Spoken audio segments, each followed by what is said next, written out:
I'm Ben, the black dog. I had a happy life with my owner and my best friend, a black cat named Lily.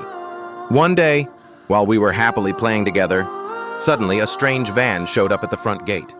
My little owner immediately ran inside to call his dad. Only the two of us were left there. A masked man jumped out of the van. And from that moment on, our lives took a heartbreaking turn.